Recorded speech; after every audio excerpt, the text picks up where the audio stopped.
बुखारा शहर अपनी चहल पहल और रंगीन मिजाज के लिए मशहूर था, लेकिन उससे भी ज्यादा मशहूर थे वहां के मुल्ला नसरुद्दीन अपनी हाजिर जवाबी और अनोखे नजरिए के लिए।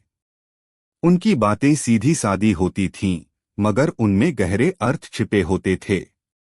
कभी कभी उनकी बेबाकी लोगों को चकित कर देती, तो कभी उनकी चतुराई बड़े बड़ों को पानी पिला देती। एक दिन शहर के काजी के दरबार में एक अजीबोगरीब मामला पेश हुआ। मामला यूं था कि शहर के एक अमीर सौदागर हाजी बिलाल ने मुल्ला नसरुद्दीन पर आरोप लगाया था कि मुल्ला ने जानबूझकर उसे सार्वजनिक रूप से अपमानित किया है और उसकी प्रतिष्ठा को ठेस पहुंचाई है। दरबार खचाखच भरा हुआ था। काजी साहब, जिनका नाम शमसुद्दीन था, अपनी विद्वता और न्यायप्रियता के लिए जाने जाते थे, मगर साथ ही वे अपनी तर्कशक्ति पर थोड़ा गुमान भी रखते थे। उन्हें टेढ़े-मेढ़े सवाल पूछकर अभियुक्तों को उलझाने में आनंद आता था। हाजी बिलाल ने अपनी शिकायत बयान की। हुजूर, मैं कल शाम बाजार से गुजर रहा था। मैंने देखा कि मुल्ला नसरुद्दीन एक ऊंची जगह पर खड़े होकर कुछ लोगों को संबोधित कर रहे थे। मैं भी रुक गया यह देखने के लिए कि माजरा क्या है। मुल्ला कह रहे थे, भाइयों, इस दुनिया में सबसे बड़ा मूर्ख कौन है, जानते हो? फिर उन्होंने मेरी तरफ इशारा करके कहा, वो जो सोने के चमकते कपड़ों में लिपटा हो पर अक्ल से पैदल हो। हाजी बिलाल ने नाटकीय ढंग से अपने कीमती रेशमी कपड़ों की ओर इशारा किया।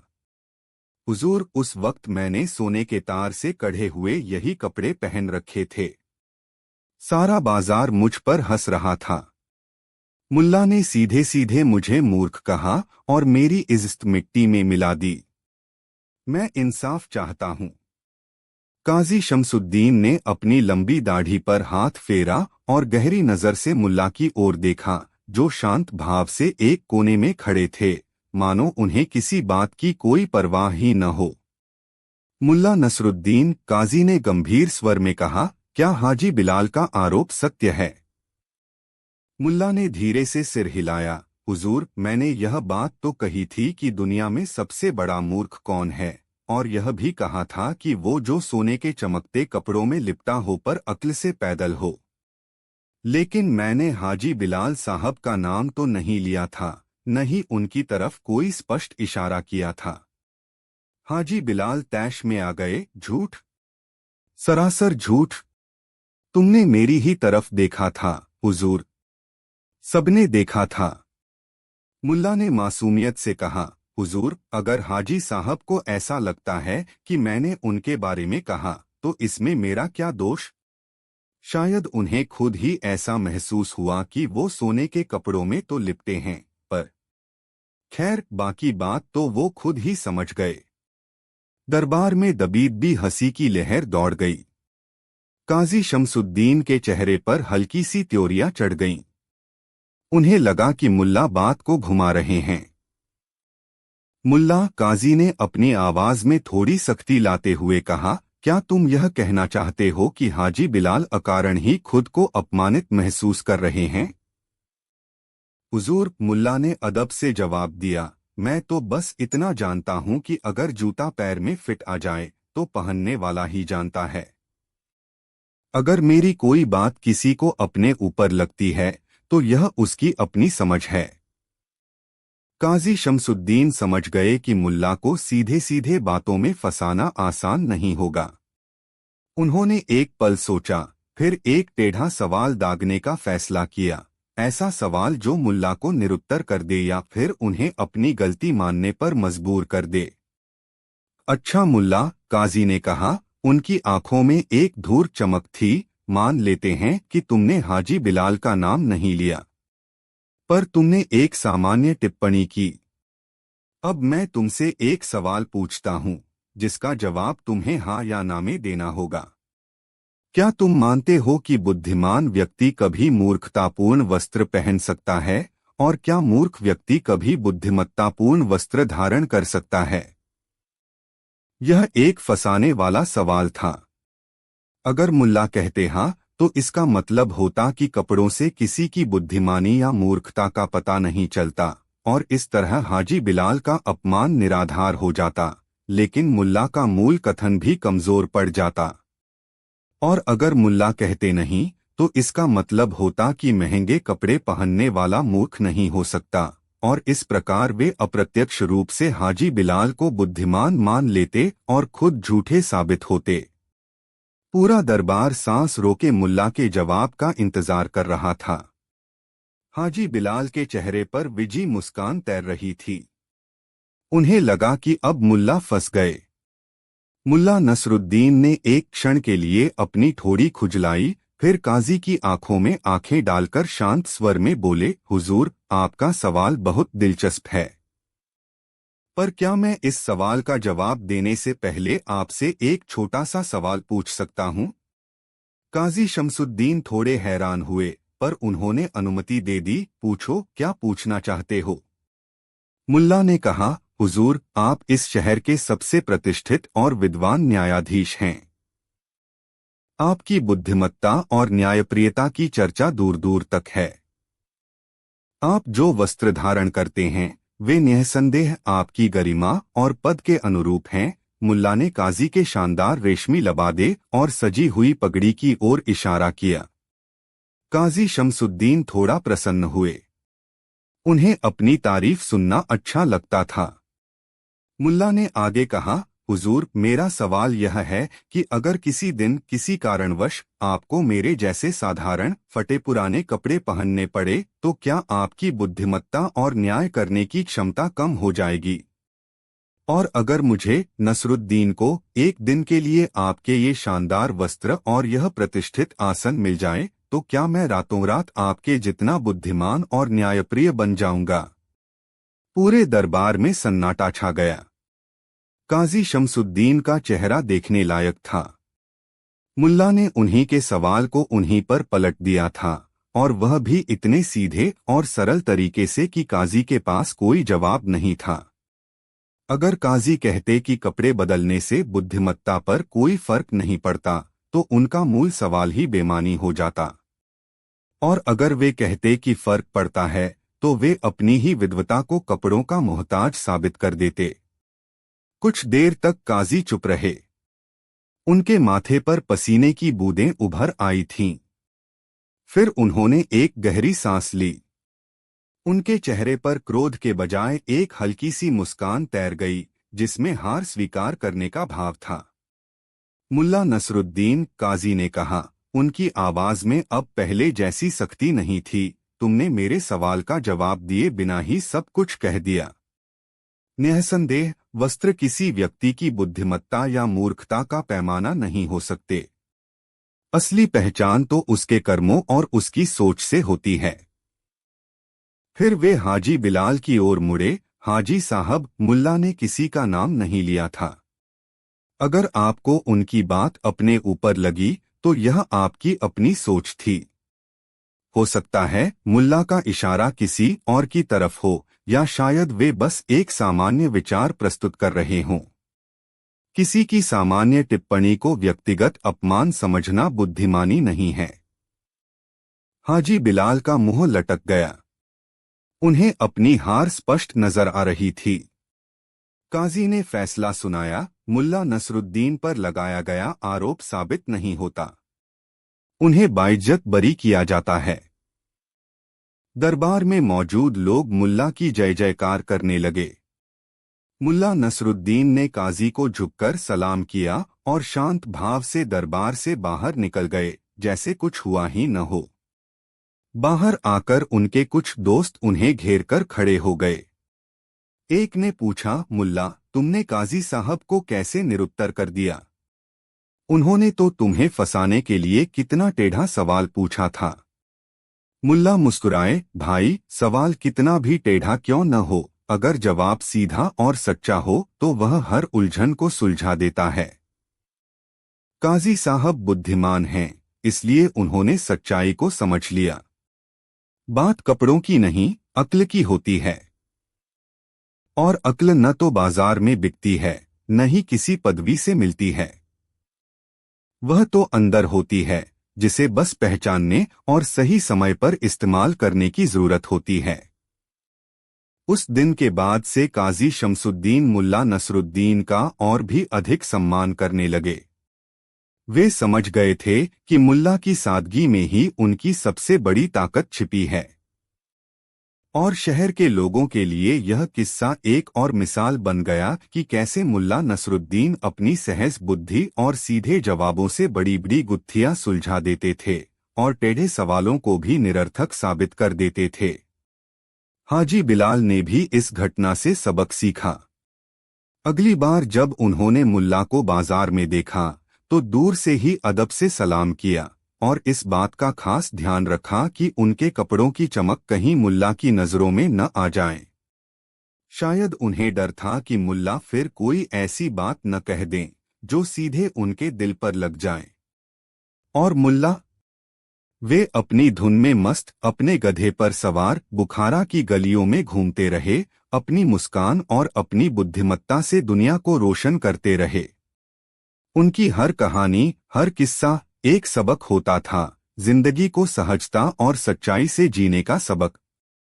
और न्यायाधीश के उस टेढ़े सवाल का मुल्ला का सीधा जवाब तो जैसे न्याय और बुद्धि की किताबों में सुनहरे अक्षरों में लिखा जाने वाला एक अध्याय बन गया था। कहानी 2। शहर बुखारा के बादशाह सलामत सुल्तान महमूद अपनी बुद्धिमत्ता और न्यायप्रियता के लिए तो जाने जाते थे, पर साथ ही उन्हें पहेलियों और दिमागी कसरतों का भी बड़ा शौक था। अक्सर उनके दरबार में दूरदराज से विद्वान और बुद्धिमान लोग अपनी पहेलियां लेकर आते और बादशाह उन्हें सुलझाने का प्रयास करते। कभी कभी बादशाह खुद भी ऐसी पहेलियां बनाते थे जो उनके सबसे चतुर वजीरों को भी चक्कर में डाल देती थीं। एक दिन पड़ोसी मुल्क के एक दूत ने बादशाह सलामत के दरबार में हाजिरी दी। वह अपने साथ एक सोने की नक्काशीदार डिबिया लाया था जिसमें उसके बादशाह ने एक बेहद मुश्किल पहेली भेजी थी। दूत ने ऐलान किया, हमारे बादशाह ने यह पहेली खास तौर पर सुल्तान महमूद की बुद्धिमत्ता को परखने के लिए भेजी है। अगर आपके दरबार में कोई भी इसे 3 दिन के अंदर सुलझा सका तो हमारे बादशाह बुखारा की सल्तनत को 100 सोने की अशर्फिया और 10 अरबी घोड़े तोहफे में देंगे। लेकिन अगर कोई इसे नहीं सुलझा पाया तो बुखारा की सल्तनत को हमारे मुल्क को 50 अशर्फिया देनी होंगी। यह सुनकर पूरे दरबार में सनसनी फैल गई। यह सिर्फ एक पहेली नहीं बल्कि 2 सल्तनतों की प्रतिष्ठा का सवाल बन गया था। सुल्तान महमूद ने चुनौती स्वीकार कर ली। दूत ने डिबिया खोली और उसमें से एक छोटा सा मुड़ा हुआ कागज निकाला। उसने कागज खोलकर पहेली पढ़ी। मैं हूं एक चीज निराली, बिन मोह के सब कुछ कह जाती, ज्ञान का हूं भंडार, पर खुद कभी स्कूल नहीं जाती, कभी हंसाती कभी रुलाती, कभी डराती कभी सिखाती, राजा हो या रंक सब हैं मेरे दीवाने, बताओ क्या हूं मैं ए अक्लमंद ज़माने। पहेली सुनने में तो सरल लग रही थी पर उसका जवाब इतना आसान नहीं था। बादशाह सलामत ने अपने सभी वजीरों, दरबारियों और शहर के माने हुए विद्वानों को बुलाया। सबने मिलकर पहेली पर विचार करना शुरू किया। पहला दिन गुजर गया। तरह तरह के जवाब आए, किताब, आईना, संगीत, सपना, पर दूत हर जवाब पर मुस्कुराकर सिर हिला देता, नहीं, यह सही जवाब नहीं है। दूसरा दिन भी बीतने को आया। दरबार में मायूसी छाने लगी थी। बादशाह सलामत के माथे पर चिंता की लकीरें गहरा गईं। उन्हें अपनी सल्तनत की प्रतिष्ठा और 50 अशर्फियों का नुकसान होता दिख रहा था। तभी किसी ने मुल्ला नसरुद्दीन का नाम सुझाया। हुजूर, शहर में मुल्ला नसरुद्दीन हैं जो अपनी हाजिर जवाबी और अनोखी सोच के लिए जाने जाते हैं।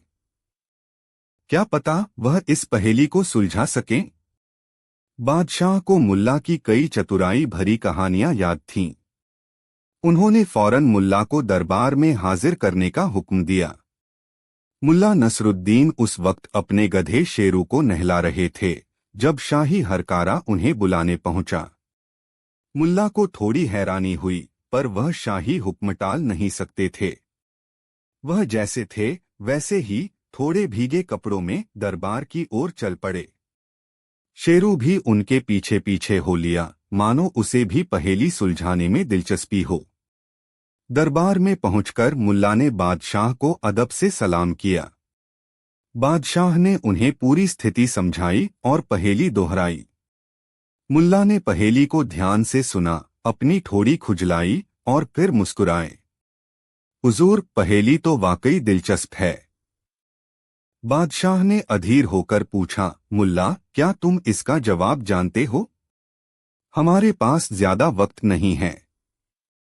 मुल्ला ने कहा, हुजूर, जवाब तो शायद मेरे पास है, पर क्या मैं पहले कुछ सवाल पूछ सकता हूँ? दूत, जो अब तक बड़े गुमान में था, थोड़ा चौंकन्ना हुआ। उसने कहा, हाँ, पूछ सकते हो, पर जवाब तुम्हें आज रात से पहले देना होगा।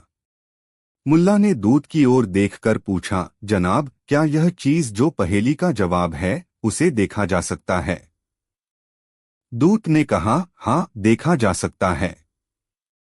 मुल्ला ने फिर पूछा, क्या उसे छुआ जा सकता है? दूत थोड़ा झिझका, फिर बोला, नहीं, सीधे तौर पर नहीं। मुल्ला ने अगला सवाल किया, क्या यह हर किसी के पास होती है या कुछ खास लोगों के पास ही? दूत ने जवाब दिया, यह हर उस इंसान के पास होती है जो इसे समझना चाहे। दरबार में बैठे सभी लोग मुल्ला के सवालों और दूत के जवाबों को बड़े ध्यान से सुन रहे थे। उन्हें समझ नहीं आ रहा था कि मुल्ला किस नतीजे पर पहुंचना चाहते हैं। मुल्ला कुछ देर चुप रहे, जैसे गहरे सोच में डूबे हों। फिर उन्होंने अपनी आंखें खोलीं और उनके चेहरे पर वही चिरपरिचित शरारती मुस्कान फैल गई। हुजूर, मुल्ला ने बादशाह सलामत की ओर मुड़कर कहा, इस पहेली का जवाब है कहानी। पूरे दरबार में एक पल के लिए सन्नाटा छा गया। फिर धीरे धीरे कानाफूसी शुरू हुई। कहानी? यह कैसा जवाब है? दूत भी थोड़ा हैरान हुआ, पर उसने अपनी हैरानी छिपाते हुए कहा, मुल्ला, क्या तुम अपने जवाब को साबित कर सकते हो? कैसे कहानी इस पहेली के सारे लक्षणों पर खरी उतरती है? मुल्ला ने सिर हिलाया, जरूर जनाब। जरा गौर फरमाइए। मुल्ला ने पहेली की पहली पंक्ति दोहराई, मैं हूं एक चीज निराली, बिन मुंह के सब कुछ कह जाती। कहानी का कोई भौतिक मुंह नहीं होता, पर वह हमें अनगिनत बातें बताती है, संदेश देती है और इतिहास से लेकर कल्पना तक सब कुछ बयान कर जाती है। फिर दूसरी पंक्ति, ज्ञान का हूं भंडार, पर खुद कभी स्कूल नहीं जाती। कहानियों में ज्ञान का अथाह सागर छिपा होता है, नैतिकता, इतिहास, विज्ञान, संस्कृति, सब कुछ। पर कहानी खुद किसी स्कूल या मदरसे में पढ़ने नहीं जाती। वह तो बस एक से दूसरे तक पीढ़ी दर पीढ़ी सफर करती है। तीसरी पंक्ति, कभी हंसाती, कभी रुलाती, कभी डराती, कभी सिखाती। यह तो हर कोई जानता है, मुल्ला ने मुस्कुराते हुए कहा। मजेदार कहानियां हमें हंसाती हैं, दुखद कहानियां हमारी आंखें नम कर देती हैं। भूत प्रेत की कहानियां डराती हैं और पंचतंत्र जैसी कहानियां हमें जीवन के महत्वपूर्ण सबक सिखाती हैं। और आखिरी पंक्ति, राजा हो या रंक, सब हैं मेरे दीवाने, बताओ क्या हूं मैं अक्लमंद ज़माने। हुजूर, बादशाह सलामत से लेकर एक आम गरीब किसान तक हर कोई कहानियों का शौकीन होता है। बचपन में दादी नानी की कहानियां, बड़े होकर किस्से खानियां, हर उम्र और हर तबके के लोग कहानियों में रस लेते हैं। मुल्ला ने अपनी बात पूरी करते हुए कहा, कहानी देखी भी जा सकती है जब उसे नाटक के रूप में प्रस्तुत किया जाए या चित्रों के माध्यम से दर्शाया जाए। उसे सीधे तौर पर छुआ नहीं जा सकता, पर महसूस किया जा सकता है। और यह हर उस इंसान के पास होती है जो सुनना या पढ़ना चाहे। पूरा दरबार मुल्ला की व्याख्या सुनकर दंग रह गया। हर कोई यह मानने पर मजबूर हो गया कि मुल्ला का जवाब बिल्कुल सटीक था। पड़ोसी मुल्क का दूत भी निरुत्तर हो गया। उसके चेहरे का गुमान गायब हो चुका था और उसकी जगह आश्चर्य और प्रशंसा ने ले ली थी। उसने झुककर मुल्ला को सलाम किया और फिर बादशाह सलामत से कहा, हुजूर, आपके दरबारी मुल्ला नसरुद्दीन ने हमारी पहेली का बिल्कुल सही जवाब दिया है। उनकी बुद्धिमत्ता और तर्कशक्ति सचमुच काबिले तारीफ है। हमारे बादशाह आपकी सल्तनत को वादे के मुताबिक तोहफे जरूर भेजेंगे। बादशाह सलामत का चेहरा गर्व से खिल उठा। उन्होंने मुल्ला नसरुद्दीन को गले लगा लिया।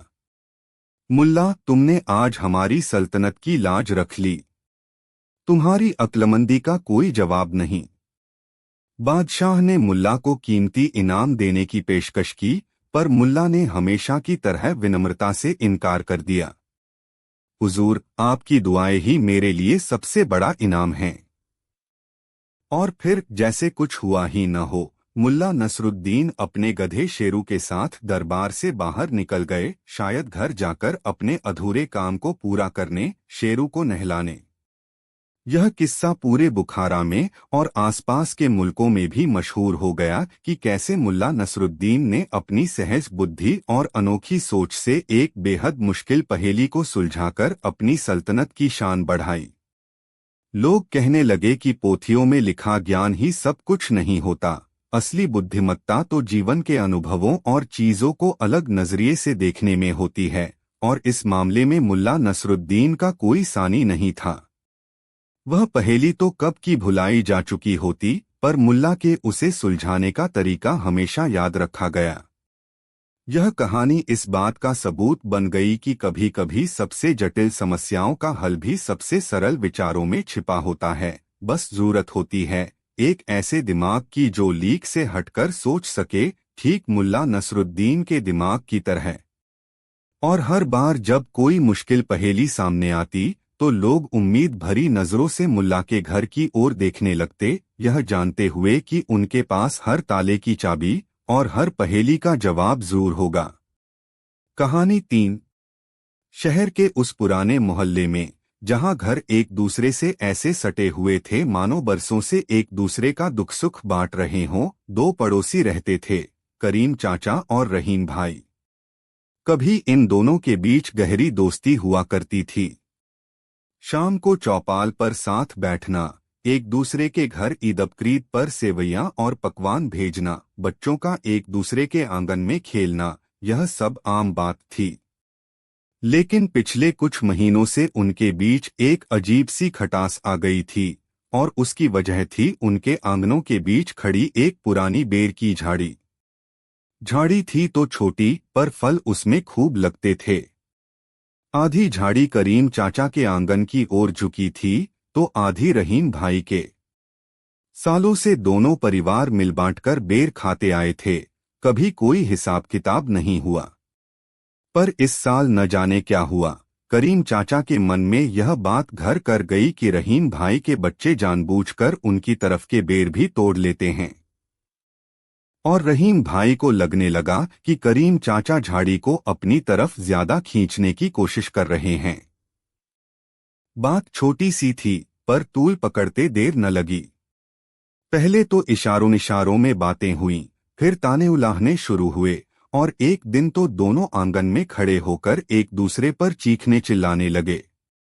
उनकी पत्नियां भी इस झगड़े में शामिल हो गईं, और बच्चे सहमे हुए अपने अपने घरों में दुबक गए।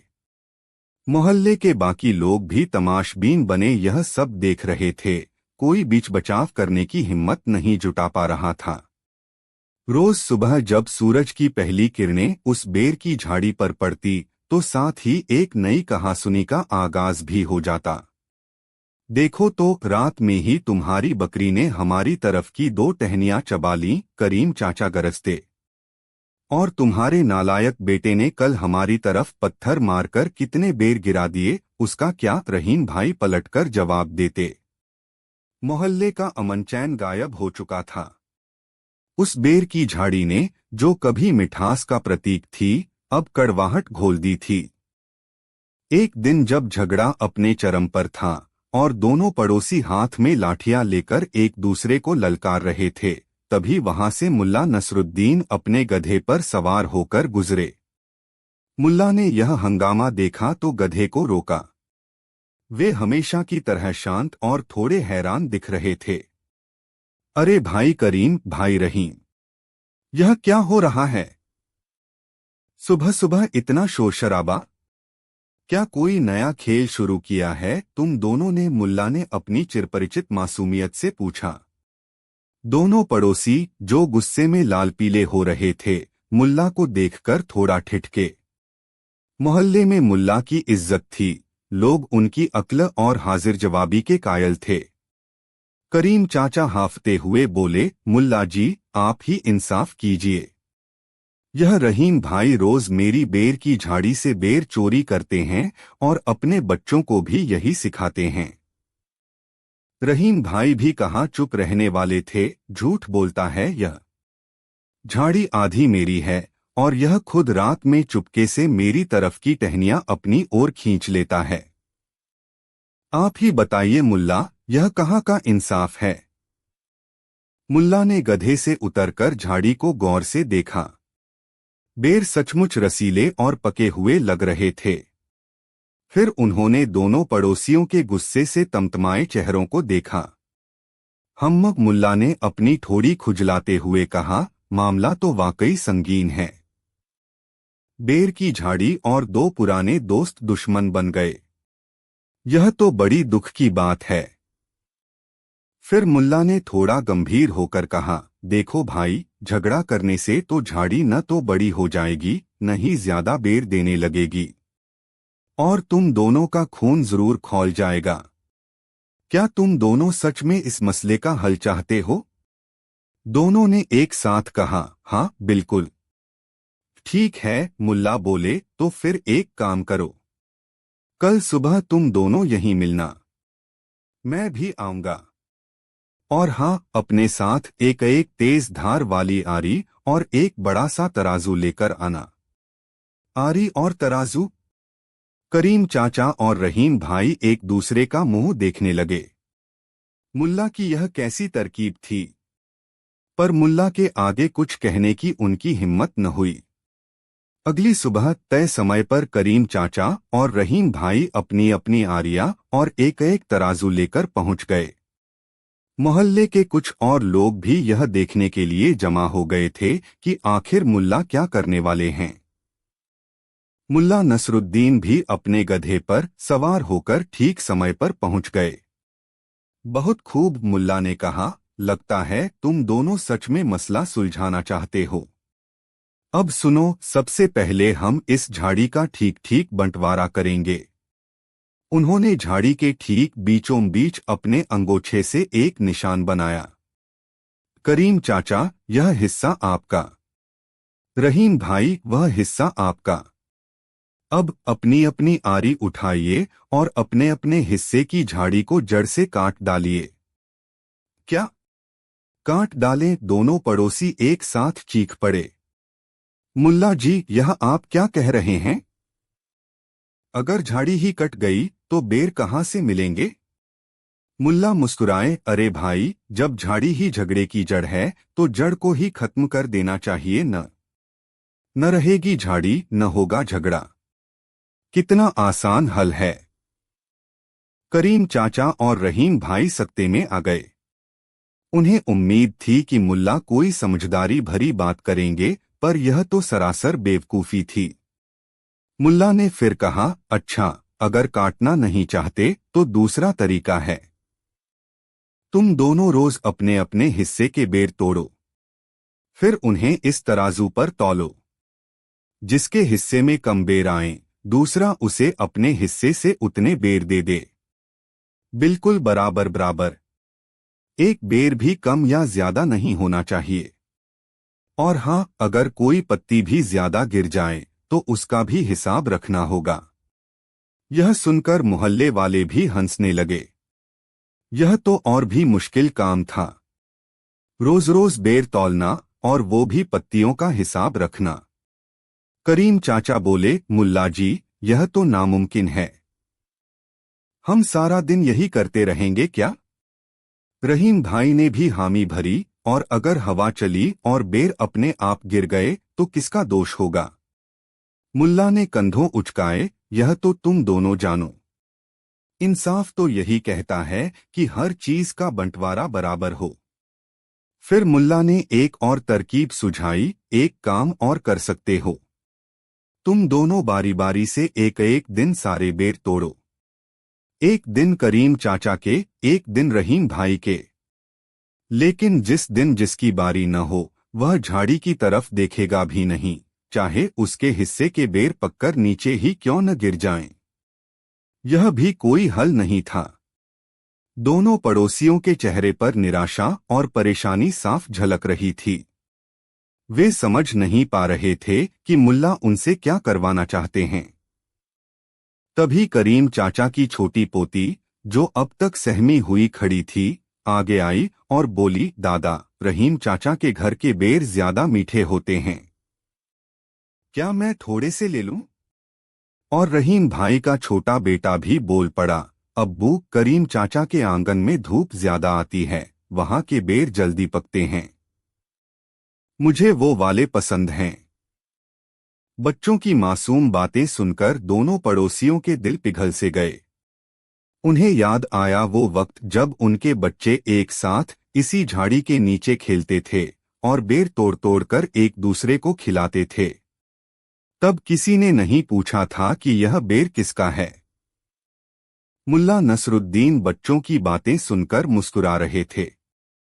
उन्होंने कहा, देखा तुम दोनों ने, बच्चे भी तुमसे ज्यादा समझदार हैं। उन्हें बेर की मिठास से मतलब है, यह नहीं कि झाड़ी किसकी तरफ झुकी है।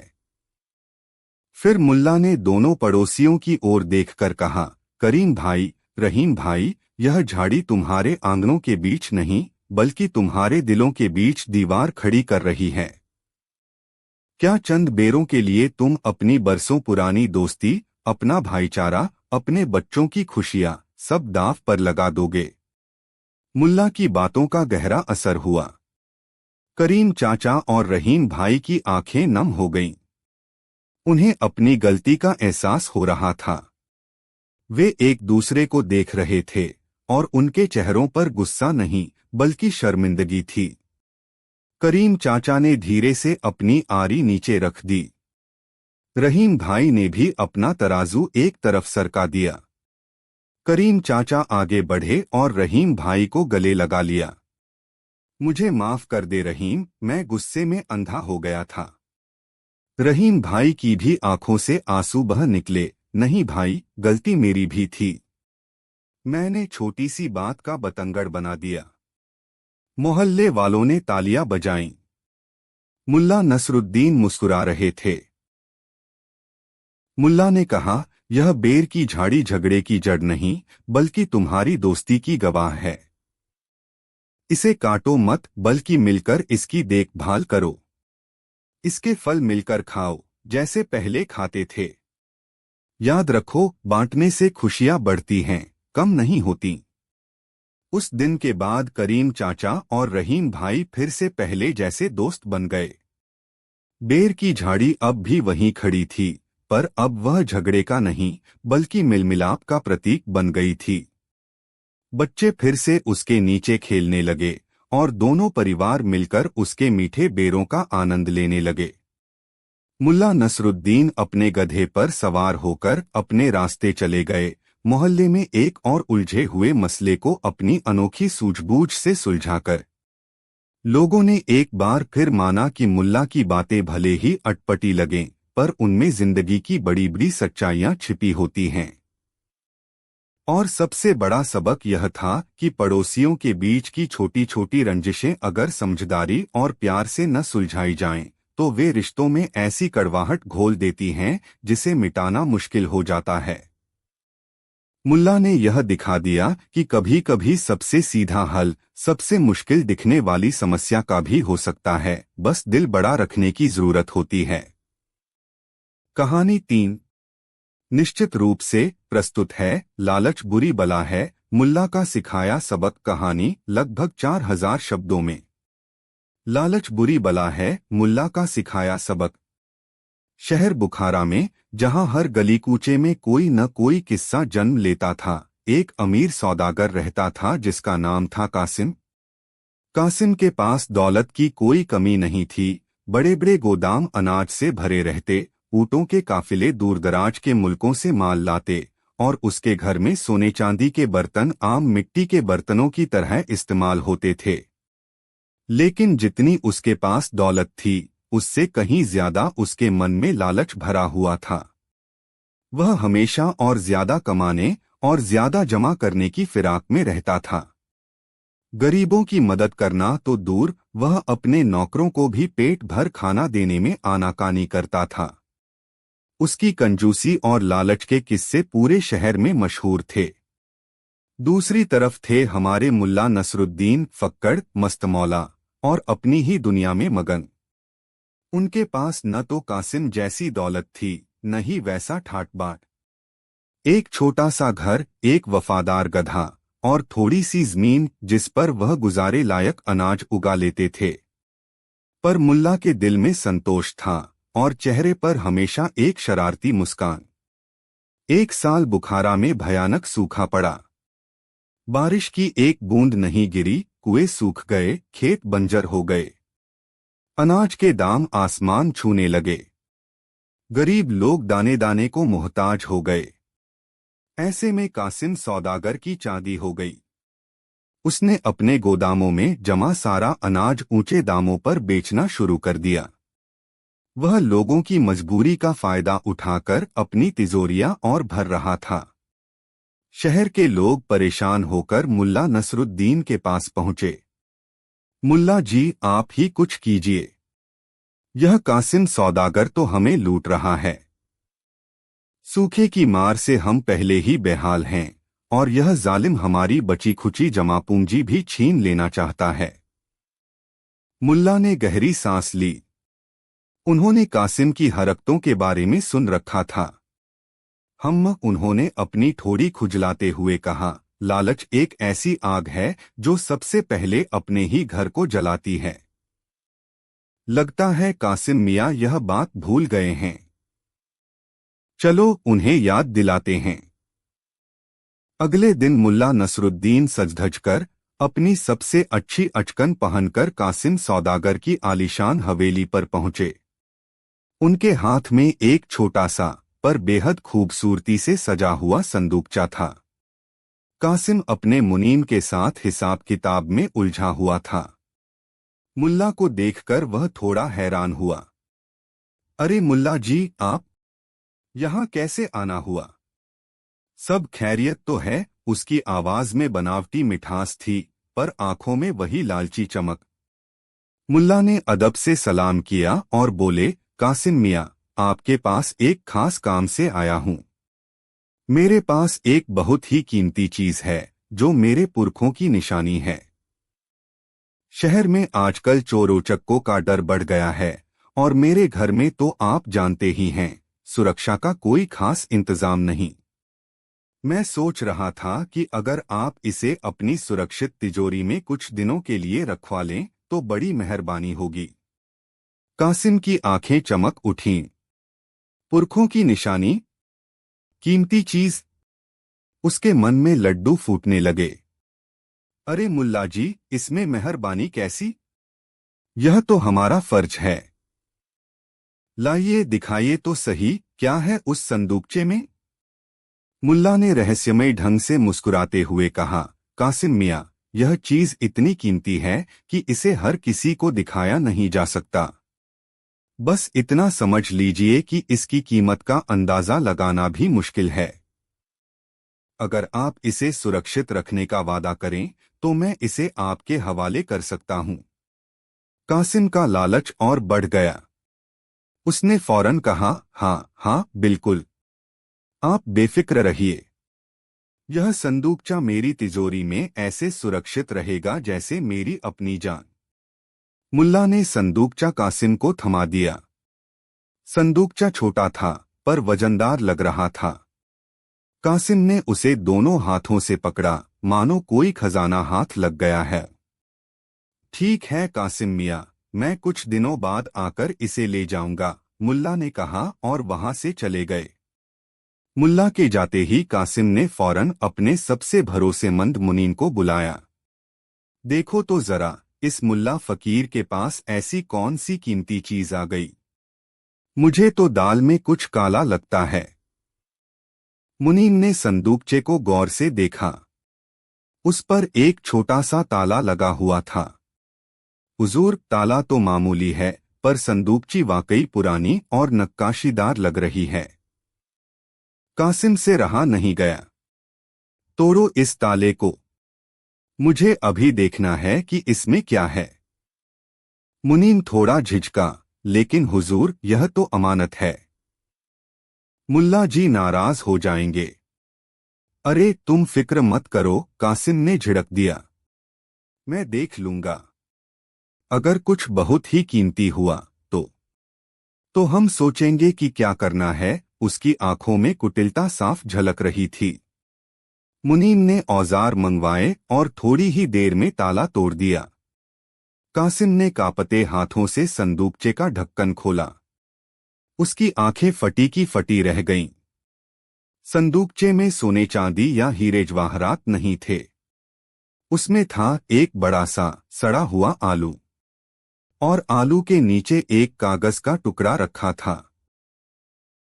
कासिम का चेहरा गुस्से और हैरानी से लाल हो गया। यह क्या मजाक है? सड़ा हुआ आलू। उसने गुस्से में कागज का टुकड़ा उठाया। उस पर मुल्ला की लिखाई में कुछ पंक्तियां लिखी थीं। ए लालची इंसान, सुन ले यह बात। दौलत की चमक में खो न देना अपनी जात। सोना चांदी तो है मिट्टी के मोल। असली खजाना है दिल का संतोष अनमोल। यह सड़ा आलू है तेरी लालच की निशानी। जो दूसरों को सड़ाए खुद भी सड़े, यही है कहानी। कासिम का सिर चकरा गया। उसे समझ आ गया था कि मुल्ला ने उसे बुरी तरह बेवकूफ बनाया है, और वह भी उसकी अपनी लालच की वजह से। उसे अपनी हरकत पर बेहद शर्मिंदगी महसूस हुई।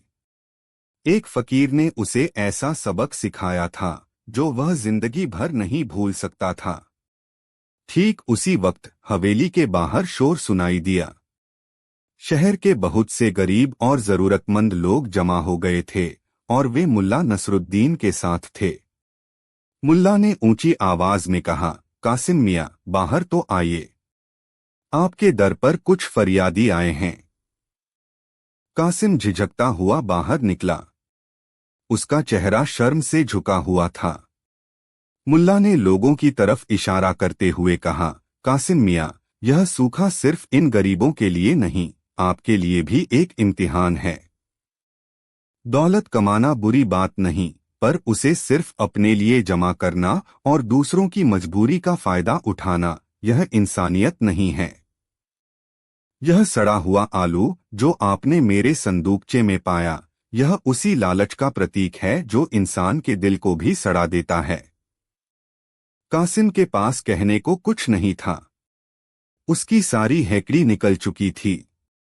मुल्ला ने आगे कहा, आज अगर आप इन भूखे लोगों की मदद करेंगे, उनके लिए अपने गोदामों के दरवाजे खोल देंगे, तो यकीन मानिए आपको जो दुआएं मिलेंगी वो किसी भी सोने चांदी के खजाने से ज्यादा कीमती होंगी। असली दौलत दिलों को जीतना है, तिजोरियां भरना नहीं। कासिम की आंखों में आंसू आ गए। उसे अपनी गलती का एहसास हो चुका था। उसने मुल्ला के पैर पकड़ लिए। मुल्ला जी, मुझे माफ कर दीजिए। मैं लालच में अंधा हो गया था। आपने मेरी आंखें खोल दी। उसने फौरन अपने मुनीम को हुक्म दिया, जाओ, गोदामों के सारे दरवाजे खोल दो। आज कोई भी गरीब यहां से खाली हाथ नहीं जाएगा। सबको पेट भर अनाज दो। यह सुनकर गरीब लोगों के चेहरे खिल उठे। उन्होंने कासिम को दुआएं देनी शुरू कर दी। उस दिन के बाद कासिम सौदागर सचमुच बदल गया।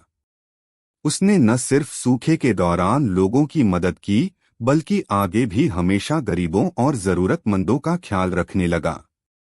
उसके दिल से लालच का कीड़ा निकल चुका था, और उसकी जगह संतोष और इंसानियत ने ले ली थी। मुल्ला नसरुद्दीन मुस्कुराते हुए अपने घर लौट आए। उन्होंने एक बार फिर साबित कर दिया था कि चतुराई और सही सबक से बड़े लालची इंसान को भी सुधारा जा सकता है। शहर में यह किस्सा आग की तरह फैल गया कि कैसे मुल्ला ने एक सड़े हुए आलू से कासिम सौदागर का लालच ठीक कर दिया। लोग कहते कि मुल्ला के पास हर मर्ज की दवा है, चाहे वह जिस्म की बीमारी हो या दिल की। और कासिम, वह अक्सर मुल्ला से मिलने जाया करता था और उनसे जिंदगी के सबक सीखता था। वह समझ गया था कि लालच बुरी बला है, सिर्फ एक कहावत नहीं बल्कि एक गहरी सच्चाई है। असली अमीर वह नहीं जिसके पास बहुत कुछ है, बल्कि वह है जिसे थोड़े में भी संतोष है। और यह सबक उसे किसी और ने नहीं बल्कि शहर के सबसे सीधे सादे पर सबसे अक्लमंद इंसान मुल्ला नसरुद्दीन ने सिखाया था, एक सड़े हुए आलू के जरिए। वह सड़ा आलू कासिम के लिए किसी बेशकीमती हीरे से भी ज्यादा मूल्यवान साबित हुआ, क्योंकि उसने उसे दौलत के नशे से जगाकर इंसानियत का सही रास्ता दिखाया था। कहानी 4। बुखारा शहर के पास से एक चौड़ी नदी बहती थी, जिस पर लकड़ी का एक पुराना जर्जर सा पुल बना हुआ था। यह पुल शहर को आसपास के कई गांवों से जोड़ता था और व्यापारियों तथा आम लोगों के लिए नदी पार करने का मुख्य साधन था। पुल काफी पुराना हो चुका था, उसकी लकड़ियां चरमराने लगी थीं और कई जगहों पर तो तख्ते भी गायब थे, जिससे पुल पार करना किसी जोखिम से कम नहीं था। शहर के अमीर और लालची सूबेदार जफर खान ने इस पुल को अपनी कमाई का एक नया जरिया बनाने की सोची। उसने ऐलान करवा दिया कि अब से जो कोई भी इस पुल से गुजरेगा उसे टैक्स देना होगा, हर इंसान के लिए एक सिक्का और हर जानवर के लिए 2 सिक्के। टैक्स वसूलने के लिए उसने पुल के दोनों ओर अपने हट्टे-कट्टे सिपाही तैनात कर दिए, जो बड़ी सख्ती से हर आने जाने वाले से टैक्स वसूलते थे। इस नए टैक्स से आम लोग बहुत परेशान थे। गरीब किसान जो अपनी थोड़ी बहुत उपज बेचने शहर आते थे, या गांव वाले जो रोजमर्रा की जरूरत का सामान लेने शहर जाते थे, उनके लिए यह टैक्स एक भारी बोझ बन गया था। कई बार तो टैक्स की रकम उनके मुनाफे से भी ज्यादा हो जाती थी। लोगों में गुस्सा तो था, पर सूबेदार जफर खान के खौफ के मारे कोई कुछ कहने की हिम्मत नहीं कर पाता था। एक दिन मुल्ला नसरुद्दीन को किसी काम से नदी पार के गांव जाना पड़ा। वह अपने प्यारे गधे शेरू पर सवार होकर पुल की ओर चले। जब वह पुल के पास पहुंचे तो सिपाहियों ने उन्हें रोक लिया। रुको, कहाँ जा रहे हो? एक सिपाही ने रौबदार आवाज में पूछा। मुल्ला ने भोलेपन से कहा, जी नदी पार उस गांव में जा रहा हूं। तो टैक्स निकालो, सिपाही ने अपना हाथ फैलाते हुए कहा। 1 सिक्का तुम्हारे लिए और 2 सिक्के इस गधे के लिए, कुल 3 सिक्के। मुल्ला हैरान हुए। टैक्स? किस बात का टैक्स? यह पुल तो हमेशा से सबके लिए मुफ्त था। अब मुफ्त नहीं है, दूसरे सिपाही ने अकड़कर कहा। सूबेदार साहब का हुक्म है। अगर पुल पार करना है तो टैक्स देना होगा, वरना वापस जाओ। मुल्ला ने पुल की हालत देखी। वह पहले से भी ज्यादा खस्ताहाल लग रहा था। भाई, मुल्ला ने कहा, यह पुल तो खुद ही अपनी आखिरी सांसें गिन रहा है। इसकी मरम्मत करवाने के बजाय तुम लोग इस पर टैक्स लगा रहे हो। यह तो सरासर नाइंसाफी है। सिपाही हंसा। हमें नाइंसाफी और इंसाफ से कोई मतलब नहीं, हमें तो हुक्म मानना है। पैसे दो या रास्ता नापो। मुल्ला को गुस्सा तो बहुत आया, पर वह जानते थे कि इन सिपाहियों से बहस करना बेकार है। उन्होंने एक पल कुछ सोचा, फिर उनके चेहरे पर एक शरारती मुस्कान आ गई। ठीक है भाई, मुल्ला ने कहा, जब सूबेदार साहब का हुक्म है तो मानना ही पड़ेगा। पर मेरे पास अभी खुले सिक्के नहीं हैं। क्या तुम मुझे थोड़ा समय दोगे? मैं गांव जाकर किसी से उधार लेकर आता हूं। सिपाहियों ने एक दूसरे को देखा।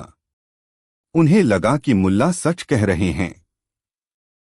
ठीक है, जाओ, पर जल्दी आना। और याद रखना, बिना टैक्स दिए पुल पार करने की सोचना भी मत। मुल्ला ने अपने गधे को मोड़ा और वापस शहर की तरफ चल पड़े। लेकिन वह शहर नहीं गए, बल्कि थोड़ी दूर जाकर एक पेड़ की छांव में रुक गए। उन्होंने अपने गधे को वहीं बांधा और खुद नदी के किनारे किनारे चलने लगे। पुल से थोड़ी दूरी पर वह उस जगह पहुंचे जहां नदी थोड़ी कम चौड़ी थी और पानी भी ज्यादा गहरा नहीं था। मुल्ला ने अपनी धोती ऊपर चढ़ाई और धीरे धीरे नदी में उतर गए। पानी कमर तक था, पर बहाव ज्यादा तेज नहीं था। मुल्ला सावधानी से कदम रखते हुए नदी पार करने लगे। पुल पर तैनात सिपाही अपनी बातचीत में मशगूल थे। उन्हें क्या पता था कि मुल्ला किस तरकीब से उन्हें चकमा देने वाले हैं। कुछ ही देर में मुल्ला नदी पार करके दूसरी तरफ पहुंच गए। उनके कपड़े थोड़े भीग गए थे, पर चेहरे पर विजी मुस्कान थी। उन्होंने अपने गधे को आवाज दी, शेरू, आ जाओ बेटा। शेरू, जो अपने मालिक की आवाज पहचानता था, धीरे धीरे नदी में उतरा और तैरता हुआ मुल्ला के पास पहुंच गया। मुल्ला ने उसे प्यार से थपथपाया और फिर दोनों गांव की ओर चल पड़े। गांव में अपना काम निपटाकर जब मुल्ला वापस लौटे तो शाम होने लगी थी। वह फिर से उसी जगह पहुंचे जहां से उन्होंने नदी पार की थी। इस बार भी उन्होंने वही तरकीब अपनाई। पहले खुद नदी पार की, फिर शेरू को बुलाया। जब वह नदी पार करके पुल के पास पहुंचे तो सिपाही उन्हें देखकर चौंक गए। अरे मुल्ला, तुम यहां कैसे? तुम तो उस तरफ गए थे सिक्के लाने, एक सिपाही ने हैरानी से पूछा। मुल्ला ने मासूमियत से कहा, हाँ भाई, गया तो था, पर किसी ने उधार नहीं दिया। सब कहने लगे कि सूबेदार साहब का टैक्स बहुत ज्यादा है, उनके पास खुद ही पैसे नहीं हैं। तो फिर तुम नदी पार कैसे आए? और यह गधा भी तुम्हारे साथ है? दूसरे सिपाही ने संदेह से पूछा। मुल्ला मुस्कुराए, भाई, जब पुल पार करने के लिए पैसे नहीं थे तो मैंने सोचा कि क्यों न नदी तैरकर पार कर ली जाए। थोड़ी मेहनत ज्यादा लगी, कपड़े भी भीग गए, पर देखो 3 सिक्के बच गए। और मेरा शेरू तो मुझसे भी अच्छा तैराक निकला। सिपाहियों का मुंह खुला का खुला रह गया। उन्हें अपनी आंखों पर यकीन नहीं हो रहा था। एक मामूली सा दिखने वाला मुल्ला उन्हें इस तरह चकमा दे जाएगा, उन्होंने कभी सोचा भी नहीं था। यह तुमने ठीक नहीं किया मुल्ला, एक सिपाही ने गुस्से में कहा। तुमने सूबेदार साहब के हुक्म की नाफरमानी की है। मुल्ला ने बड़ी शांति से जवाब दिया, भाई, मैंने कोई नाफरमानी नहीं की। सूबेदार साहब का हुक्म था कि पुल पार करने पर टैक्स लगेगा। मैंने तो पुल पार ही नहीं किया। मैं तो नदी तैरकर आया हूं। क्या नदी में तैरने पर भी कोई टैक्स है? सिपाहियों के पास कोई जवाब नहीं था। मुल्ला की बात में दम था। सूबेदार ने पुल पर टैक्स लगाया था, नदी पर नहीं। मुल्ला ने आगे कहा, और हाँ, अगर सूबेदार साहब चाहें तो इस पुल की मरम्मत करवा दें। तब शायद लोग खुशी खुशी टैक्स भी दे दें। वरना ऐसे जर्जर पुल के लिए कौन पैसे देना चाहेगा, जिस पर चलना भी अपनी जान जोखिम में डालने जैसा हो। यह कहकर मुल्ला अपने गधे पर सवार हुए और शहर की ओर चल पड़े, सिपाहियों को अवाक और परेशान छोड़कर। यह खबर जंगल की आग की तरह पूरे शहर और आसपास के गांवों में फैल गई कि कैसे मुल्ला नसरुद्दीन ने अपनी चतुराई से सूबेदार के टैक्स को धता बता दिया। लोग मुल्ला की हिम्मत और अक्लमंदी की दाद देने लगे। सूबेदार जफर खान तक जब यह बात पहुंची तो वह गुस्से से आग बबूला हो गया। उसे अपनी तौहीन महसूस हुई। उसने फौरन मुल्ला को अपने दरबार में पेश करने का हुक्म दिया। अगले दिन मुल्ला सूबेदार के दरबार में हाजिर हुए। सूबेदार अपनी मसंद पर बैठा था, उसका चेहरा गुस्से से तमतमा रहा था।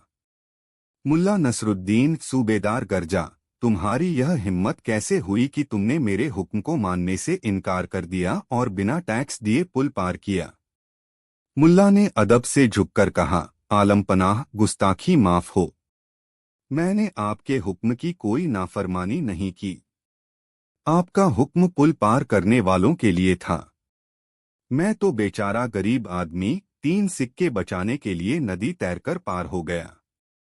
अगर नदी में तैरने पर भी कोई टैक्स है तो मैं वह देने को तैयार हूं। सूबेदार को समझ नहीं आया कि क्या कहे। मुल्ला की बात में तर्क था, पर उसकी हेकड़ी भी कम नहीं हो रही थी।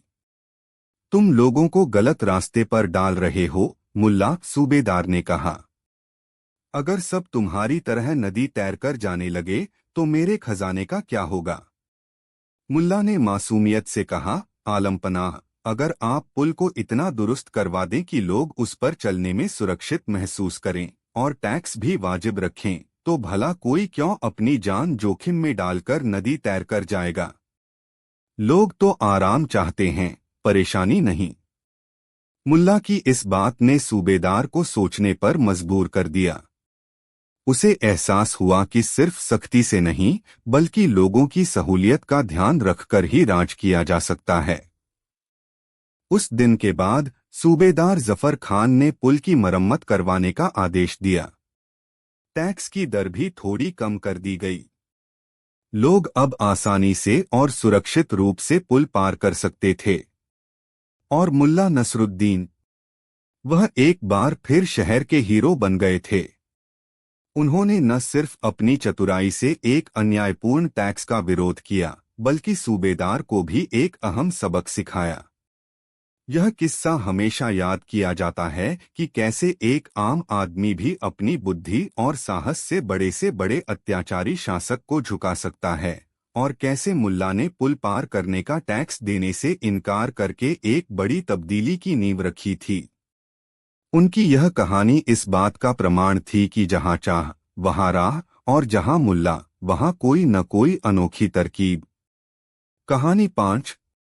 मुल्ला नसरुद्दीन जितने अपनी हाजिर जवाबी और बुद्धिमानी के लिए मशहूर थे, उतने ही अपनी भूलने की आदत के लिए भी जाने जाते थे। कभी वह अपनी पगड़ी कहीं रखकर भूल जाते, तो कभी बाजार से सामान लाने जाते और खाली हाथ लौट आते, यह भूलकर कि लेने क्या गए थे। उनकी पत्नी फातिमा बेगम अक्सर उनकी इस आदत से परेशान रहती, पर मुल्ला अपनी ही धुन में मगन रहते। उनकी भूलने की आदत से जुड़े कई मजेदार किस्से शहर में मशहूर थे, और ऐसा ही एक यादगार किस्सा उनके प्यारे गधे से जुड़ा हुआ है। मुल्ला का गधा, जिसे वह प्यार से शेरू कहकर बुलाते थे, हालांकि वह शेर जैसा बिल्कुल नहीं दिखता था, उनका सबसे वफादार साथी था। मुल्ला बाजार जाते तो शेरू पर, किसी दोस्त से मिलने जाते तो शेरू पर, यहाँ तक कि कभी कभी मस्जिद जाते तो भी शेरू ही उनका वाहन होता। शेरू भी मुल्ला की आदतों से वाकिफ था और अक्सर बिना कहे ही समझ जाता था कि मुल्ला कहाँ जाना चाहते हैं।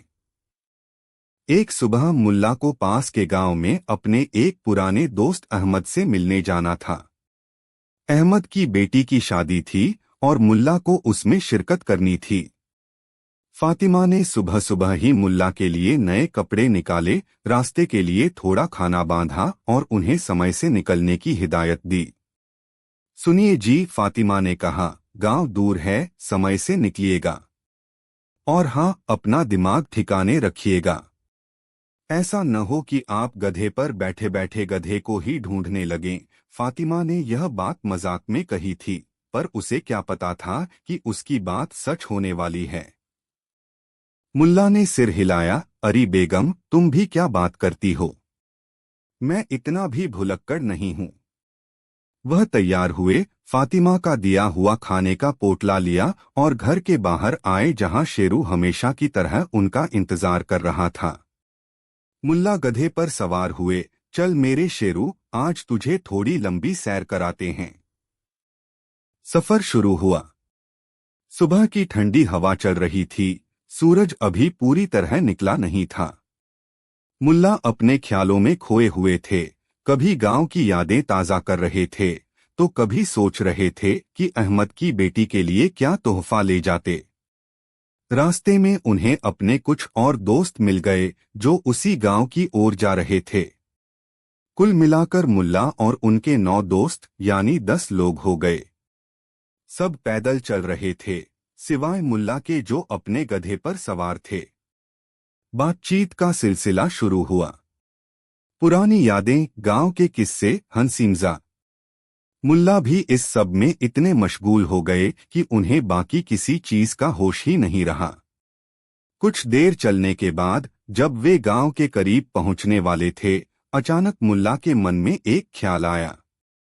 अरे, हम सब तो जा रहे हैं, पर मेरा गधा कहाँ है? उन्होंने अपने आसपास देखा। उनके 9 दोस्त तो चल रहे थे, पर उन्हें अपना गधा कहीं नजर नहीं आया। वह घबरा गए। भाइयों, जरा रुको, मुल्ला ने जोर से कहा। मेरा गधा खो गया है। सब दोस्त हैरान होकर रुक गए। एक ने पूछा, क्या कह रहे हो मुल्ला? तुम्हारा गधा कैसे खो सकता है? हम तो सब साथ ही चल रहे हैं। मुल्ला परेशान होकर बोले, पता नहीं कैसे, पर वह यहाँ नहीं है। मैंने उसे यहीं कहीं छोड़ा था। अब मुल्ला ने अपने दोस्तों को गिनना शुरू किया। 1, 2, 3, 8, 9। हाँ, तुम 9 लोग तो हो, पर मैं 10वां कहाँ हूँ? अरे नहीं, मतलब मेरा गधा कहाँ है? वह खुद ही उलझ गए। उनके दोस्त भी हैरान थे। एक ने कहा, मुल्ला, तुम तो गधे पर ही सवार होकर आए थे। हाँ, सवार तो था, मुल्ला ने सिर खुजलाते हुए कहा, पर अब वह नहीं दिख रहा। जरूर कहीं घास चरने चला गया होगा। अब सभी दोस्त मुल्ला के गधे को ढूंढने में लग गए। कोई झाड़ियों में देखने लगा, कोई पेड़ों के पीछे। मुल्ला खुद भी गधे से उतरकर उसे जोर जोर से आवाजें देने लगे, शेरू, ओ शेरू, कहाँ हो तुम? काफी देर तक ढूंढने के बाद भी जब गधा नहीं मिला तो मुल्ला बहुत दुखी हो गए। हाय अल्लाह, मेरा बेचारा शेरू न जाने कहाँ चला गया। भूखा प्यासा होगा। उनके एक दोस्त ने, जो थोड़ा समझदार था, कहा, मुल्ला, एक बार फिर से गिनती करते हैं। शायद हम कुछ भूल रहे हों। मुल्ला ने फिर से अपने दोस्तों को गिना, 1, 2, 3, 8, 9। वह खुद को गिनना भूल गए। देखा, सिर्फ 9 लोग हैं। मेरा गधा सचमुच खो गया है। अब दोस्त भी थोड़ा परेशान होने लगे। उन्होंने भी इधर-उधर देखा, पर गधा तो कहीं था ही नहीं, क्योंकि वह तो मुल्ला के नीचे ही खड़ा था जब तक मुल्ला उतरे नहीं थे। तभी जिस दोस्त ने गिनती करने को कहा था, उसे कुछ सूझा। उसने कहा, मुल्ला, एक काम करो, तुम फिर से अपने गधे पर सवार हो जाओ। हो सकता है उसे अपनी जगह याद आ जाए और वह खुद ही घर की तरफ चल पड़े। मुल्ला को यह बात थोड़ी अजीब लगी, पर उन्होंने सोचा कि कोशिश करने में क्या हर्ज है। वह निराश मन से वापस उस जगह गए जहां उन्होंने अपने दोस्तों को रोका था। और वहां आश्चर्यजनक रूप से उनका गधा शेरू शांति से खड़ा था, घास चरने की बजाय अपने मालिक का इंतजार कर रहा था। असल में वह वहीं खड़ा था जहां मुल्ला उससे उतरे थे। मुल्ला की खुशी का ठिकाना न रहा।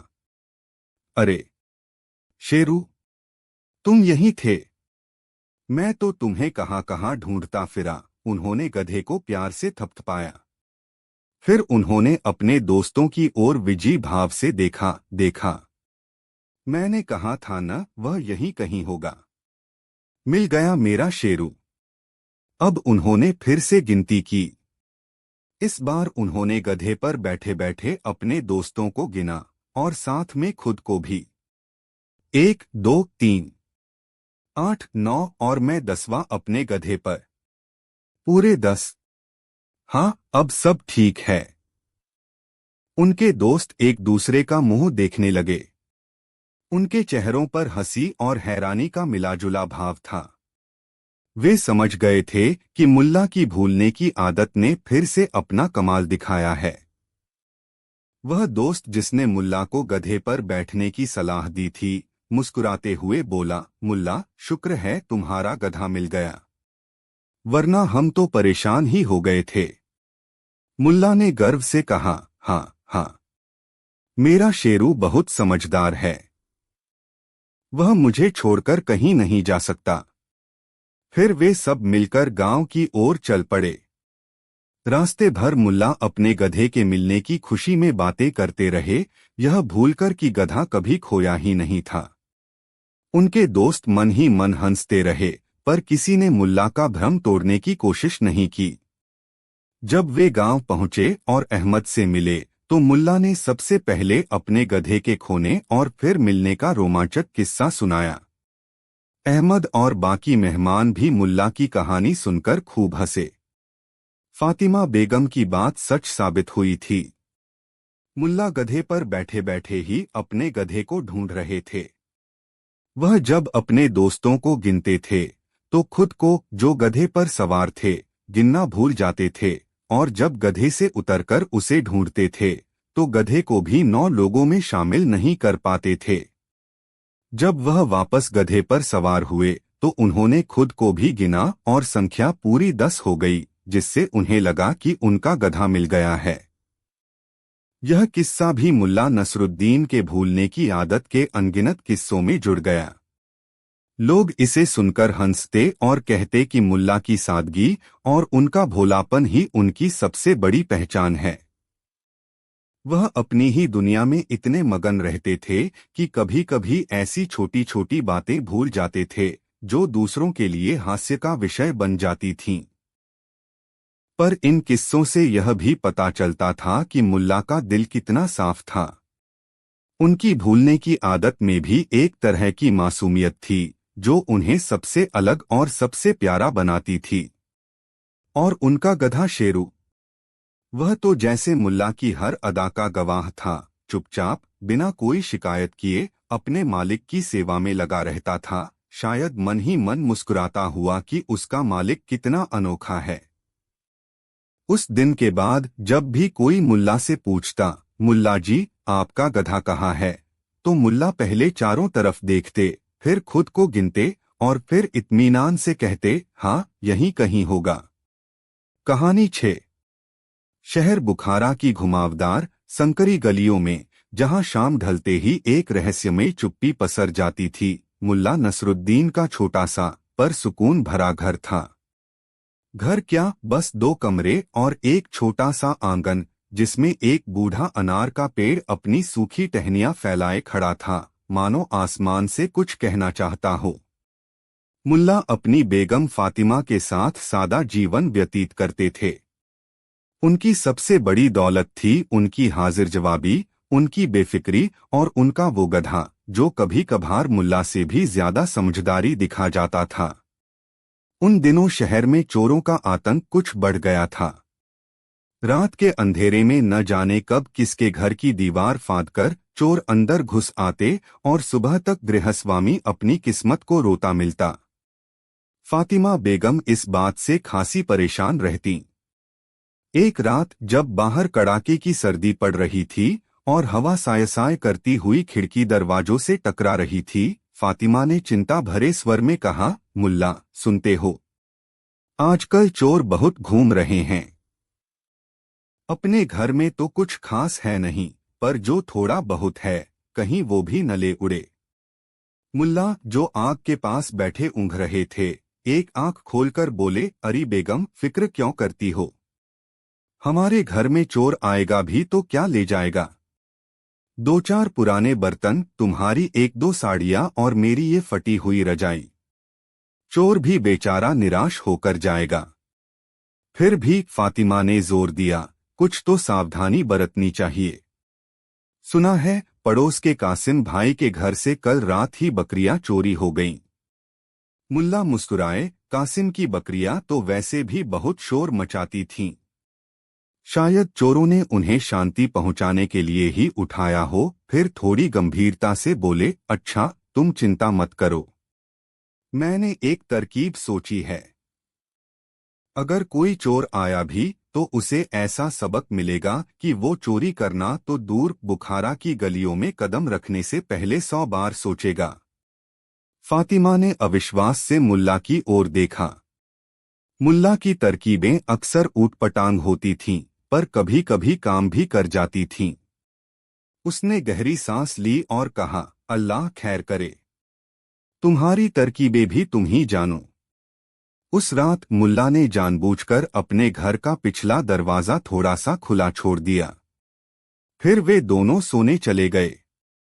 फातिमा को तो चिंता के मारे नींद नहीं आ रही थी, पर मुल्ला जोर जोर से खर्राटे भरने लगे, मानो गहरी नींद में हों।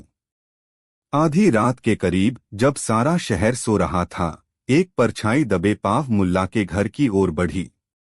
यह कालू चोर था, इलाके का कुख्यात चोर, जो अपनी चतुराई और फुर्ती के लिए जाना जाता था। उसने देखा कि पिछला दरवाजा थोड़ा खुला है। उसकी आंखों में चमक आ गई। वाह, आज तो किस्मत मेहरबान है। मुल्ला अक्लमंद बनता है, पर दरवाजा खुला छोड़ गया। देखे तो सही, इस फक्कड़ के घर में क्या माल मिलता है। कालू बिल्ली की तरह दबे पांव घर में दाखिल हुआ। अंदर घुप अंधेरा था। उसने अपनी पोटली से एक छोटी सी मोमबत्ती और माचिस निकाली। जैसे ही उसने मोमबत्ती जलाई, उसे मुल्ला के खर्राटों की आवाज सुनाई दी। वह धीरे से उस कमरे की ओर बढ़ा जहां से आवाज आ रही थी।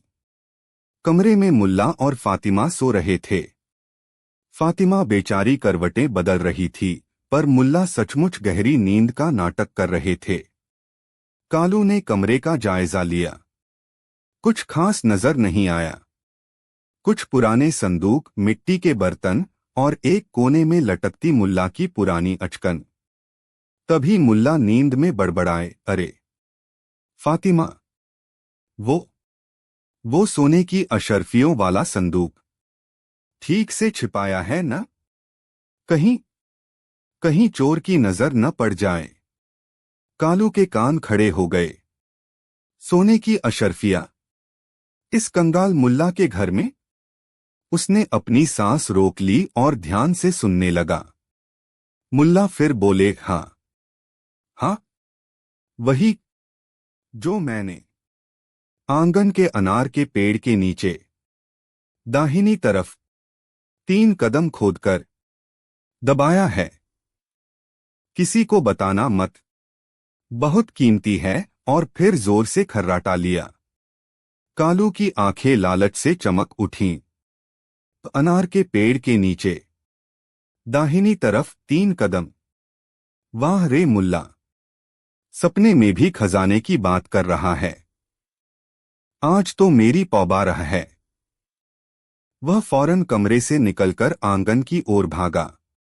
चांदनी रात में अनार का पेड़ स्पष्ट दिखाई दे रहा था। उसने जल्दी से पेड़ की दाहिनी तरफ अंदाजा लगाया और अपनी कमर में खोसी छोटी कुदाल निकाली। 1, 2 और यह 3 उसने मन ही मन गिना और जमीन पर निशान लगाया। सर्दी की रात में भी उसके माथे पर पसीना आ गया था। उसने पूरी ताकत से कुदाल चलानी शुरू की। जमीन पथरीली और सख्त थी। हर चोट पर खचखच की आवाज होती, पर कालू को सिर्फ अशर्फियों की खनक सुनाई दे रही थी। इधर कमरे में मुल्ला ने एक आंख खोलकर फातिमा को देखा, जो अब जाग चुकी थी और आश्चर्य से यह सब देख रही थी। मुल्ला ने उसे चुप रहने का इशारा किया और फिर आंखें बंद करके खर्राटे भरने लगे। कालू लगभग आधा घंटा खोदता रहा। गड्ढा कोई 2 फीट गहरा हो गया था, पर संदूक का नामोनिशान नहीं था।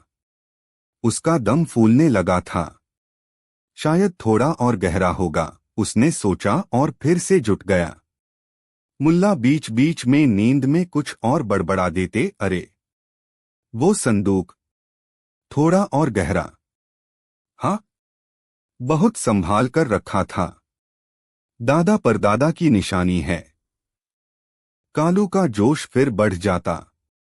वह और जोर से खोदने लगता। मिट्टी पत्थर उछल-उछलकर दूर गिर रहे थे। आंगन का वो हिस्सा पूरी तरह खुद चुका था। लगभग 2 घंटे की मशक्कत के बाद जब कालू पसीने से तरबतर हो चुका था और उसकी सांस बुरी तरह फूल रही थी, उसकी कुदाल किसी सख्त चीज से टकराई। खट! मिल गया, कालू के मुंह से निकला। उसकी सारी थकान काफूर हो गई। उसने जल्दी जल्दी आसपास की मिट्टी हटाई। वहां लकड़ी का एक छोटा, बहुत पुराना और भारी संदूक दबा हुआ था। उसने पूरी ताकत लगाकर संदूक को बाहर खींचा। वह खुशी से पागल हो रहा था। आखिरकार, मुल्ला की सारी दौलत अब मेरी। वह संदूक को घसीटता हुआ घर के पिछले हिस्से की ओर ले जाने लगा ताकि दीवार फांदकर निकल सके। संदूक सचमुच बहुत भारी था। तभी मुल्ला की आवाज आई, अरे भाई, कौन हो? और यह क्या उठा रहे हो? कालू बुरी तरह चौंक गया। उसने पलटकर देखा, मुल्ला दरवाजे पर खड़े उसे घूर रहे थे, चेहरे पर भोलापन पर आंखों में शरारत। फातिमा भी उनके पीछे खड़ी थी, मुंह पर आंचल रखे अपनी हंसी दबाने की कोशिश कर रही थी। कालू के हाथ पैर फूल गए। वो मैं तो बस। वह हकलाने लगा। मुल्ला पास आए और संदूक को देखकर बोले, अरे, यह तो मेरा पुराना संदूक है। तुम इसे कहाँ ले जा रहे थे, भाई? कालू सकपका गया। मुल्ला जी, मैं समझा यह बेकार पड़ा है। बेकार? मुल्ला ने हैरानी से कहा, अरे नहीं भाई, यह तो बहुत काम का है। इसमें मैं अपने गधे के लिए सर्दियों में भूसा भरकर रखता हूं। देखो न कितना भारी है। तुम तो बड़े मेहनती निकले, इसे अकेले ही बाहर निकाल लिया। मैं तो कब से सोच रहा था कि इसे बाहर निकालकर साफ करूं, पर मुझसे उठता ही नहीं था। कालू का मुंह खुला का खुला रह गया। भूसा? गधे का भूसा? उसने इतनी मेहनत सोने की अशर्फियों के लिए की थी, और मिला क्या? गधे का भूसा रखने वाला संदूक? मुल्ला ने आगे कहा, वैसे एक बात बताओ भाई, तुमने आंगन में इतना बड़ा गड्ढा क्यों खोदा है? क्या कोई और खजाना ढूंढ रहे थे? कालू का चेहरा शर्म और गुस्से से लाल हो गया। उसे समझ आ गया था कि मुल्ला ने उसे बुरी तरह उल्लू बनाया है। उसकी सारी मेहनत बेकार गई, और ऊपर से यह जिल्लत। फातिमा अब अपनी हंसी नहीं रोक पा रही थी। खिलखिलाकर हंस पड़ी। मुल्ला ने कालू के कंधे पर हाथ रखा, देखो भाई, बुरा मत मानना। तुमने मेरे आंगन की मुफ्त में खुदाई कर दी। अब बरसात में पानी जमा नहीं होगा। और यह संदूक भी बाहर आ गया। तुम्हारा बहुत बहुत शुक्रिया। कालू कुछ बोल नहीं पाया। उसका मन कर रहा था कि जमीन फट जाए और वह उसमें समा जाए। मुल्ला ने फिर कहा, एक काम करो। इतनी मेहनत की है, थक गए होगे। अंदर आओ, थोड़ी छाछ पी लो। और हाँ, यह संदूक वापस वहीं रख देना जहां से निकाला था। आखिर मेरे गधे को भी तो भूसे की जरूरत पड़ेगी। कालू को लगा जैसे किसी ने उसके गाल पर जोरदार तमाचा मारा हो। वह बिना कुछ कहे तेजी से मुड़ा और जिस रास्ते आया था उसी रास्ते भाग खड़ा हुआ। भागते भागते वह 2-3 बार ठोकर खाकर गिरा भी। उसके जाने के बाद मुल्ला और फातिमा खूब हंसे। फातिमा ने कहा, वाह मुल्ला, मान गई तुम्हारी तरकीब को। चोर बेचारा सोने की उम्मीद में आया था और मुफ्त की मजदूरी करके चला गया। मुल्ला मुस्कुराए, मैंने कहा था न बेगम, चोर को ऐसा सबक मिलेगा कि याद रखेगा। अगले दिन सुबह मुल्ला ने देखा कि उनके आंगन का एक बड़ा हिस्सा खुदा हुआ है। उन्होंने फातिमा से कहा, देखो फातिमा, अब इस खुदी हुई जगह पर हम सब्जियां उगा सकते हैं। कालू ने अनजाने में ही सही हमारे लिए खेत तैयार कर दिया। और सचमुच मुल्ला ने उस जगह बढ़िया सब्जियां उगाईं। उधर कालू चोर ने उस रात के बाद चोरी करने से लगभग तौबा ही कर ली। जब भी वह मुल्ला नसरुद्दीन का नाम सुनता, उसे अपना खोदा हुआ गड्ढा और वो भारी संदूक याद आ जाता और उसके बदन में एक अजीब सी कंपकंपी दौड़ जाती। वह समझ गया था कि अक्लमंदी सिर्फ ताकत या फुर्ती में नहीं, बल्कि सही समय पर सही चाल चलने में होती है, और इस मामले में मुल्ला नसरुद्दीन का कोई मुकाबला नहीं था। शहर में यह किस्सा मशहूर हो गया कि कैसे मुल्ला ने अपनी चतुराई से एक चोर को ही उल्लू बना दिया और मुफ्त में अपने आंगन की खुदाई भी करवा ली। लोग मुल्ला की बुद्धिमानी की दाद देते और कहते, मुल्ला नसरुद्दीन से पार पाना बच्चों का खेल नहीं। मुल्ला अपनी उसी बेफिक्री में आंगन में बैठे हुक्का गुड़गुड़ाते रहते और जब कोई इस घटना का जिक्र करता तो बस मुस्कुरा देते, मानो कह रहे हों, कभी कभी सबसे बड़ा खजाना दूसरों की मेहनत में ही छिपा होता है, बस उसे निकलवाने की तरकीब आनी चाहिए। और इस तरह मुल्ला नसरुद्दीन ने एक बार फिर साबित कर दिया कि दिमाग का सही इस्तेमाल किसी भी बाहुबल से ज्यादा ताकतवर होता है और हाजिर जवाबी से बड़ी कोई दौलत नहीं। कालू चोर के लिए वह रात एक बुरा सपना बनकर रह गई, जबकि मुल्ला के लिए वह एक और मजेदार किस्सा बन गया, जिसे वह आने वाली कई पीढ़ियों को सुनाने वाले थे, हमेशा अपनी आंखों में वही शरारती चमक लिए। उस रात के बाद बुखारा के चोरों में यह बात फैल गई कि मुल्ला नसरुद्दीन के घर की तरफ आंख उठाकर भी नहीं देखना, क्योंकि वहां माल मिले न मिले, मुफ्त की बेगारी और जग हंसाई जरूर मिलेगी। और इस तरह मुल्ला का घर शहर का सबसे सुरक्षित घर बन गया, बिना किसी ताले या पहरेदार के। कहानी 7। शहर बुखारा में मुल्ला नसरुद्दीन के पड़ोस में एक नौजवान रहता था, जिसका नाम था परवेज। परवेज मेहनती तो था, पर उसमें एक बड़ी कमी थी, वह हर काम में दूसरों की नकल करने की कोशिश करता था, बिना यह सोचे समझे कि वह काम उसके लिए सही है या नहीं, या उसे करने का सही तरीका क्या है। उसे लगता था कि अगर कोई दूसरा व्यक्ति किसी काम में सफल हो रहा है, तो बस उसकी हूबहू नकल करके वह भी सफल हो सकता है। मुल्ला नसरुद्दीन अक्सर परवेज की इस आदत को देखते और मन ही मन मुस्कुराते। वह जानते थे कि नकल करना बुरी बात नहीं है, अगर उससे कुछ सीखा जाए, पर अंधी नकल हमेशा नुकसान ही पहुंचाती है। एक साल बुखारा और आसपास के इलाकों में तरबूजों की फसल बहुत अच्छी हुई। बाजार में हर तरफ मीठे और रसीले तरबूज ही तरबूज नजर आ रहे थे। मुल्ला नसरुद्दीन ने भी अपने छोटे से खेत में कुछ तरबूज उगाए थे, जो बहुत मीठे और बड़े थे। एक दिन मुल्ला अपने गधे शेरू पर कुछ बड़े बड़े तरबूज लादकर शहर के मुख्य बाजार में बेचने जा रहे थे। परवेज ने उन्हें देखा। उसने देखा कि मुल्ला ने तरबूजों को गधे पर किस तरह से रखा है, कुछ बड़ी टोकरियों में और कुछ को कपड़े की नरम गद्दी बनाकर उसके ऊपर, ताकि वे रास्ते में टकराकर फूट न जाएं। परवेज ने सोचा, वाह, मुल्ला जी के तरबूज कितने शानदार लग रहे हैं, और उन्हें ले जाने का तरीका भी कितना अच्छा है। मेरे खेत में भी कुछ तरबूज हैं, मैं भी बिल्कुल इसी तरह उन्हें बाजार ले जाऊंगा और अच्छे दाम कमाऊंगा। उसने फौरन अपने खेत से तरबूज तोड़े।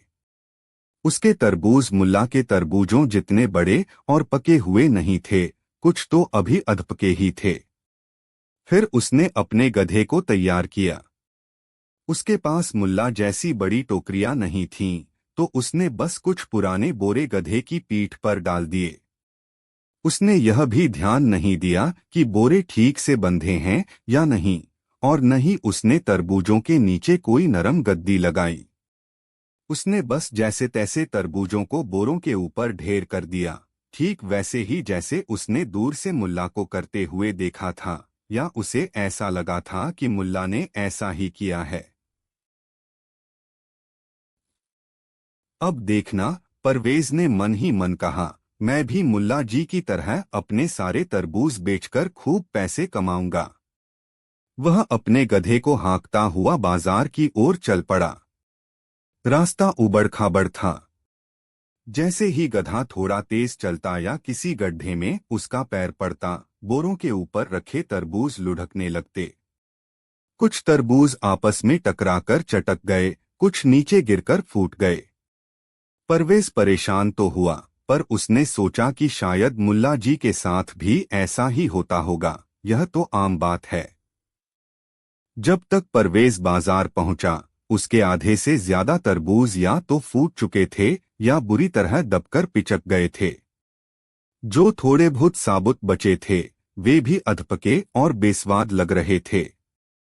उधर मुल्ला नसरुद्दीन बाजार में एक अच्छी जगह देखकर अपने तरबूज सजा चुके थे।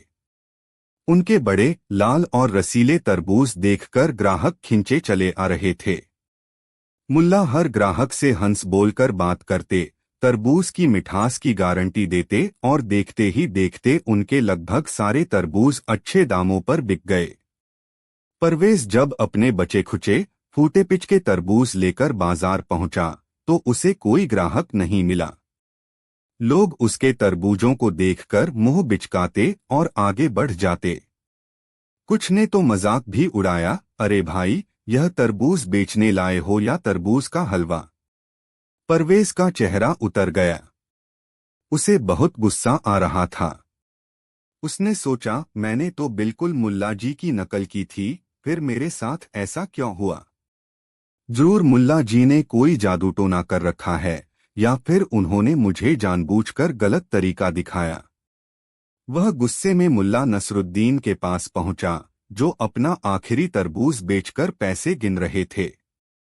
मुल्ला जी, परवेज ने लगभग चीखते हुए कहा, यह सब आपकी वजह से हुआ है। मैंने बिल्कुल आपकी तरह ही तरबूज गधे पर लादे थे, पर मेरे सारे तरबूज खराब हो गए और एक भी नहीं बिका।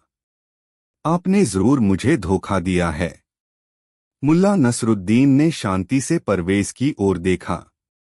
फिर उन्होंने उसके गधे पर लदे फूटे हुए तरबूजों पर नजर डाली। बेटा परवेज, मुल्ला ने नरमी से कहा, गुस्सा करने से पहले जरा ठंडे दिमाग से सोचो।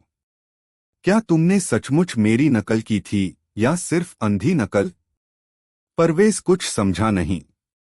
मतलब, मैंने तो वही किया जो आप कर रहे थे। मुल्ला मुस्कुराए, अच्छा, जरा बताओ, क्या तुम्हारे तरबूज मेरे तरबूजों जितने पके और मीठे थे? परवेज ने झिझकते हुए कहा, नहीं, कुछ थोड़े कच्चे थे। और क्या तुमने उन्हें मेरी तरह नरम गद्दी पर और मजबूत टोकरियों में रखा था, या बस पुराने बोरों पर ढेर कर दिया था? मुल्ला ने पूछा।